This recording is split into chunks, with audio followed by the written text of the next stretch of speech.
Welcome to Democracy Now!, democracynow.org, The War and Peace Report. I'm Amy Goodman. The Omicron coronavirus variant has been identified in at least 20 countries as more governments move to impose travel bans and other restrictions to curb its spread. This comes as new evidence shows the highly mutated variant was present in the Netherlands at least several days before it was first detected and reported to the world by South Africa. 2 flights on Dutch airline KLM may have been super spreader events for the Omicron variant. In other coronavirus news, an FDA panel voted by a narrow margin to endorse the use of Merck's antiviral COVID-19 pill. The oral treatment, which was shown in trials to reduce severe illness and death, could be approved for patient use within days and available within weeks. In legal news, a federal judge has blocked the Biden administration's vaccine mandate for health workers. The requirement was scheduled to take effect next week. In Michigan, a 15-year-old student opened fire at Oxford High School near Detroit, killing 3 students and injuring another 8. The 3 students who were fatally shot were 14, 16, and 17. The suspect is now in custody, but no motives for the rampage have been released. It was the 651st mass shooting in the U.S. this year, according to the Gun Violence Archive. In Washington, D.C., Connecticut Senator Chris Murphy blasted his Republican colleagues on the Senate floor for blocking gun control legislation. At the very moment that moms and dads in Michigan were being told that their kids weren't coming home because they were shot at school due to a country that has accepted gun violence due to Republicans' fealty to the gun lobby.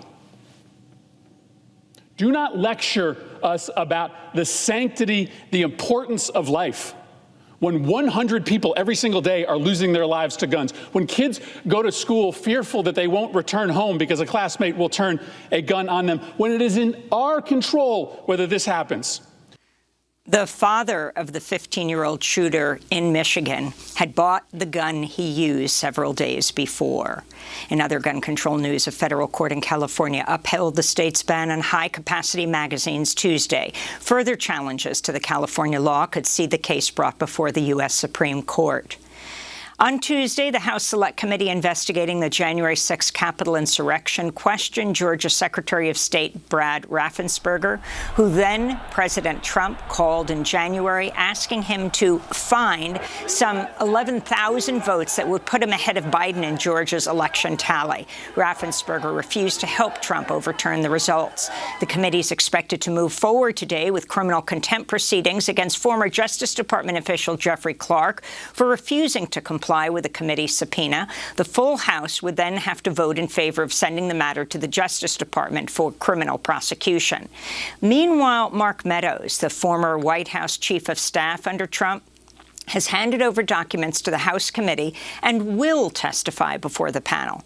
In related news, Meadows has revealed in his new memoir that Trump tested positive for COVID-19 3 days before his first debate with Joe Biden in September 2020, but went on to the debate and other public events without revealing his positive test publicly.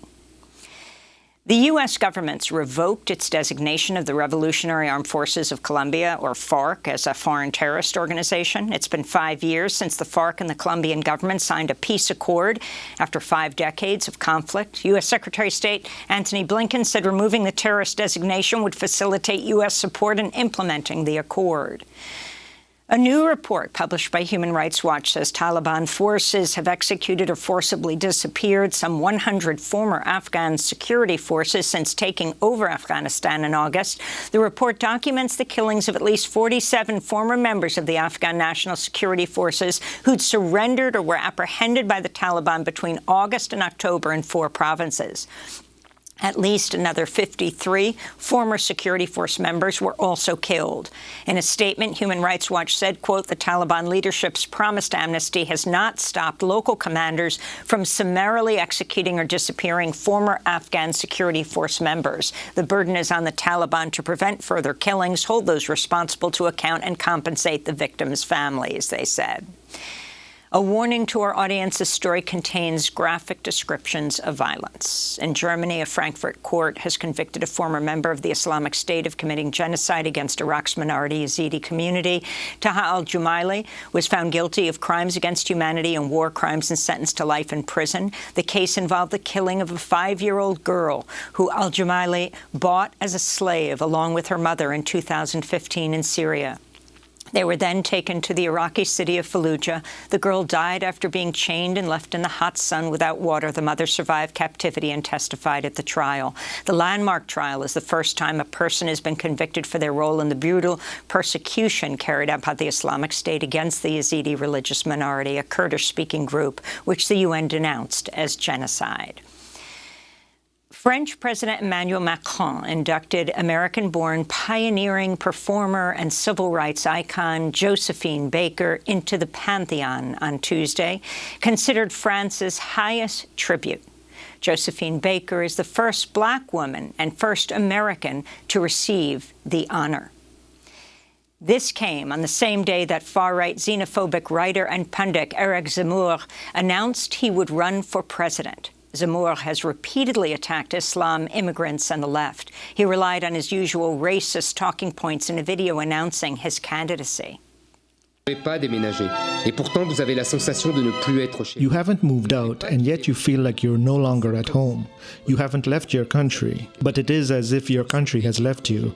You feel like you're a foreigner in your own country. You are exiled from within. Back in the United States, a group of Democratic lawmakers held a news conference Tuesday amidst the outrage over anti-Muslim attacks by Congressmember Lauren Boebert and other Republicans against Congressmember Ilhan Omar. Omar again called on Republican leadership to hold party members accountable for their dangerous rhetoric. The truth is that Islamophobia pervades our culture, our politics, and even policy decisions. Cable news hosts, leading politicians in the Republican Party routinely spout hateful rhetoric about a religion that includes a diverse group, more than 1 billion peaceful worshipers around the world. Congressmember Omar also played a threatening, profanity-laden voicemail she received this week. You will not live much longer, bitch. I can almost guarantee you that. Mike, the call came after Boebert refused to apologize to Congressmember Omar Monday for making Islamophobic statements, including calling her a member of the Jihad Squad, talking about her wearing a backpack, or concern that she would not be wearing a backpack. In 2018, Ilhan Omar became the first Somali American and one of the first 2 Muslim women elected to Congress.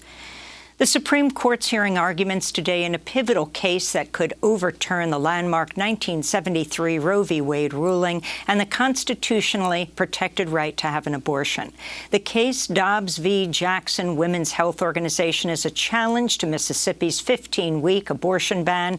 Reproductive rights defenders are demonstrating in front of the Supreme Court today.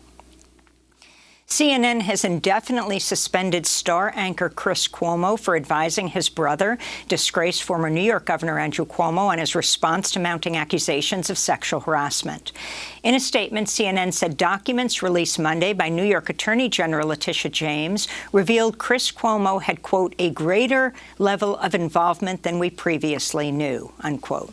The CNN anchor repeatedly offered advice and assistance, including using his contacts to check on the status of upcoming articles about then-Governor Andrew Cuomo.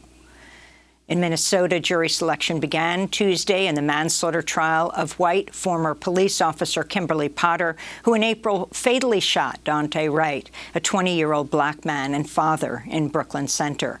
Potter can be heard in body cam video shouting "taser" multiple times before she killed Wright. The police officers initially pulled Daunte Wright over for minor traffic violations, including an air freshener hanging from the car's rearview mirror. In California, a new report estimates at least 1,500 unhoused people died on Los Angeles streets from the start of the pandemic to July 2021. The most common cause of death was accidental overdose.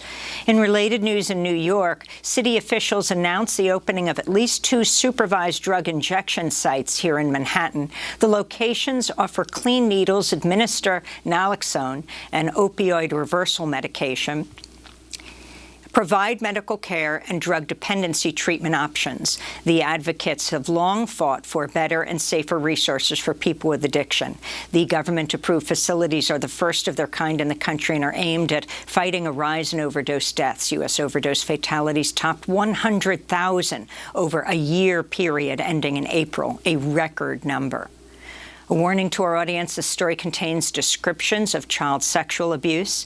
And Phil Saviano has died. The survivor of clergy sex abuse and whistleblower was central in bringing to light decades of sexual assaults by Catholic priests. The scandal led to the resignation of Boston's Cardinal Bernard Law in 2002 and the church settling with hundreds of survivors.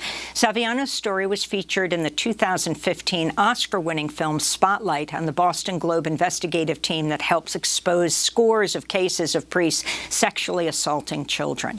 Phil Saviano was 69 years old. And those are some of the headlines. This is Democracy Now!, democracynow.org, The War and Peace Report.